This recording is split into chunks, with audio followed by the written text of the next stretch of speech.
네, 여러분 안녕하세요. 문선생입니다. 오늘은 깡통 전세주의보에 관해서 이야기하려고 하는데요. 자본주의 사회에서는 내 돈을 불려나가고 늘려나가는 것도 중요한 재테크의 한 요소이지만 더 중요한 건 내 돈을 잃지 않는 게 더 중요합니다. 그런 관점에서 볼 때 전세금이라는 큰 돈이 깡통 전세로 인해서 피해를 입지 않도록 하는 그런 방법에 대해서 좀 이야기해 보려고 하고, 근본적으로 이런 일들이 왜 생겨나는지에 대해서 좀 투자자 관점에서 이야기해 보는 시간을 가지려고 합니다. 영상 끝까지 시청 부탁드리고요.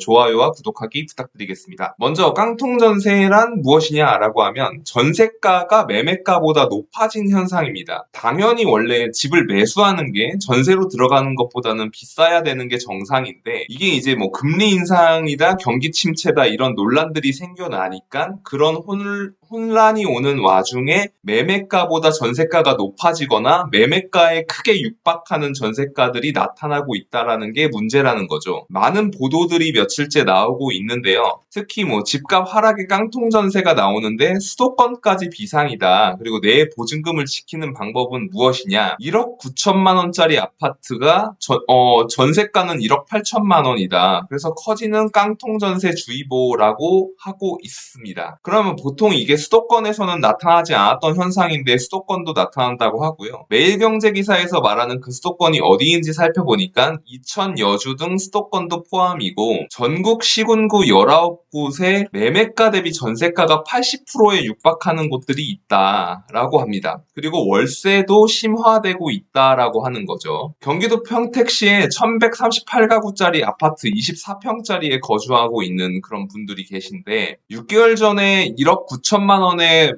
매매 거래가 있었어요. 그런데 전세 거래는 1억 8천만 원. 불과 이제 1,000만 원만 차이가 나고 전세가율이 매매가의 94%에 육박하는 그런, 이제 정말 1,000만 원만 있으면 집 하나를 살 수 있는 그런 경우들이 나오고 있고, 부동산 업계에서는 매매가의 70%가 넘어가면 깡통 전세라고 한다고 합니다. 근데 뭐 수도권에서는 이게 2015년에서 16년도에는 이런 일들이 굉장히 많이 있었고, 결과적으로는 그 높아진 전세가가 매매가를 밀어 올리기도 했는데, 그때는 저금리 기조였고 지금은 고금리 기조라는 게 다른 점이겠습니다. 그럼 기본적으로 깡통 전세가 왜 생겨났나를 살펴봐야지 우리가 그 원인을 찾아서 예방할 수 있을 텐데요. 기본적으로 내가 매수하기는 싫고 그러나 거주하고 싶은 집일 때 그런 현상이 많이 나타납니다. 즉 거주하는 그런 효과가 좋은 집일 경우에는 전세 수요가 많기 때문에 전세가는 계속해서 우상향하는 그래프를 보이는데요. 즉 전세가는 유지되거나 올라간다는 거고, 매수를 주저하기 때문에 매수 가격은 올라가지 않게 되는 것입니다. 그렇게 되니까 매매가는 정체되어 있는데 전세가가 밀고 올라오는 현상이 나타나는데, 이런 현상이 나타났을 때 두 가지로 이제 이 일들이 진행이 됩니다. 첫 번째는 매매가를 밀어 올릴 때가 있어요. 전세가가 매매가를 밀어 올리는 경우가 있는데, 그런 조건이 되려면 기본적으로 정부가 집을 사도록 해주는 저금리 정책과 세제 감면 정책들이 붙어줘야 그렇게 이어지고요. 또 수요가 많아서 기본적으로 이 동네에서 전세금이 너무 비싸다, 감당이 안 된다라고 해야 매매로 차라리 넘어가자라는 현상이 나타나게 되는데, 지금 그런 현상이 나타나고 있는 동네는 그런 것 같지는 않습니다. 이제 정말 위험한 게 그 지역의 매매가 전체적으로 침체로 돌변하면서 사태가 더 심각해지는 경우들로 이어질 수가 있습니다. 지금 깡통 전세 주의보는 1번 사례보단 2번으로 이어질 것 같아서 더 걱정이 많은 건데요. 그 이유는 그 지역에 이제 가령 전세가는 올라가게 되고 매매가는 오르지 않게 되면 사람들이 위기감을 느끼면서 와, 이 동네는 정말 집값이 안 오르나 보다. 그러면 그냥 여기는 무조건 전세 아니면 월세로만 살아야 되겠구나라는 생각이 들면요. 사람들이 기본적으로 매수를 또 하라고 하지 않기 때문에 매매 수요는 감소하고, 그러면 또 가격은 내려올 수밖에 없고, 반면에 사람들이 두려우니까 전세로 들어가거나 월세로 바뀌게 되면 전월세 수요는 증가하면서 전월세 가격은 또 올라가는 그런 현상이 나타날 수 있습니다. 투자자들이 이걸 노리고 들어가는 경우들이 굉장히 많이 존재했습니다. 특히나 정부가 공시 1억 이하에 대해서는 취득세 감면이나 주택수에서 다주택으로 넘어가는 경우에서 좀 배제해주는 경우들이 있기 때문에 그쪽에 혜택이 많았고, 법인 투자의 경우도 공시 1억 이하에서 혜택을 볼 수 있는 경우들이 많아서 공시가 1억 이하 아파트들을 많이 골라서 갔는데, 이것들을 투자자들이 플러스 피 투자 그리고 무피 투자라고 했습니다. 풀피 투자, 무피 투자. 그러니까 풀피 투자는 플러스 프리미엄 투자입니다. 전세를 주니까 돈이 남는 거예요. 내가 집을 1억에 샀는데 전세는 1억 2천에 주면 내가 집을 샀는데도 2천만 원이 남습니다. 그럼 이 사람들이 10개를 사버리고 2천만 원 곱하기 10 해서 2억이 남으면 내 주머니엔 10개를 샀는데 2억이 남는 그런 경우들도 있고, 무피 투자, 즉 무프리미엄이라는 거죠. 전세로 매매가를 딱 메꾸고 나니까 내 소유의 집은 생겨났는데 이제 내 돈 한 푼 안 들이고 집을 갖게 되는, 남의 전세금으로 집을 사는 그런 경우들이 있죠. 이걸 그러면 어떻게 노리고 들어갔느냐?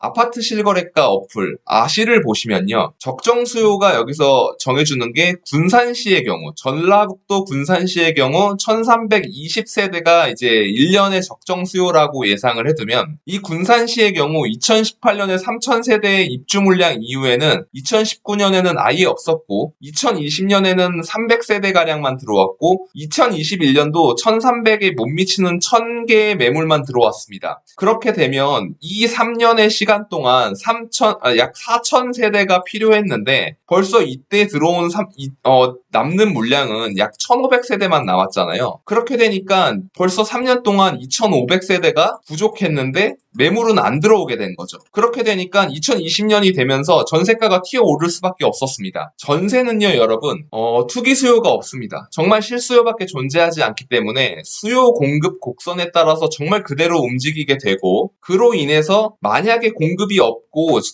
전세 수요는 지속적으로 유지되는 수요가 계속해서 존재하기 때문에, 이렇게 공급이 없으면 전세가와 월세 가격은 올라갈 수밖에 없습니다. 그러면 공시 1억 이하 아파트들은 가격이 정체되어 있기 때문에, 그런 경우들이 많았기 때문에 약 8천만 원에서 9천만 원의 소형 아파트를 매수해서 기다렸다가 이렇게 전세가가 두세 달 뒤에 올라갈 걸 예상하고 돈으로 이제 잔금을 치르고 버티고 있다가 전세 매물을 준 후에 전세 매물이 씨가 말랐을 때 1억 이상의 가격에 전세 계약을 체결하는 그런 사례들이 나오고, 그러면 결국에 8천만 원, 9천만 원대에 산 집을 샀는데 전세금을 받아서 1, 2천만 원이 내 주머니에 남고 집도 내 소유가 되고, 이런 경우들이 생겨난다는 거죠. 그러면 이제 그게 앞전에 말씀드렸던 풀피 투자, 무피 투자인 것이죠. 이게 공시 1억 미만 집들 특징이었는데요. 그게 왜 그 공시 1억 미만은 그런 아파트들에는 그런 특징이 있었냐를 보면은, 기본적으로 저가 아파트는 수요가 좀 적었고 계속해서 낮은 가격이 유지되었고, 또 그럼에도 불구하고 그 지역의 일자리 수요는 꾸준히 존재하기 때문에 주민들이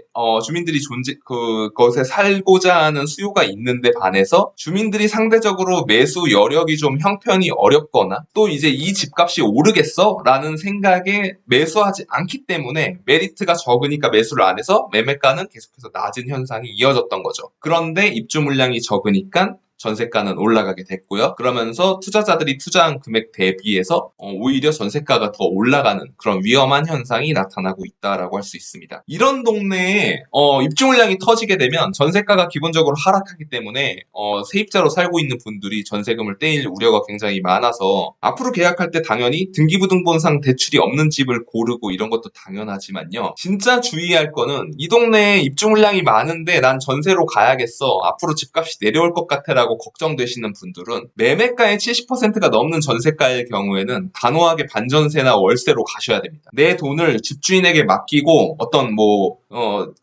확정일자를 받거나 전세 보증보험을 들어서 지키려고 하는 것보다는 차라리 내가 그 돈을 은행에 넣어서 이자를 받고 그냥 월세를 내 비용을 지불하는 게 보험료 격으로 그게 더 낫다라는 생각이 듭니다. 오늘은 이렇게 해가지고 좀 심각할 수도 있는 깡통 전세에 대해서 살펴보았고, 처음에 말씀드렸던 것처럼 재테크에서 정말 중요한 건 내 돈을 지키는 것, 그게 기본이어야 합니다. 그렇기 때문에 여러분들이 요즘 시장이 이렇게 돌아가고 있고 내가 어떤 상황에서 주의해야 할지를 좀 예측하면서 움직이는 그런 도움되는 영상 됐으면 좋겠습니다. 영상 시청해주셔서 고맙습니다. 수고하셨습니다.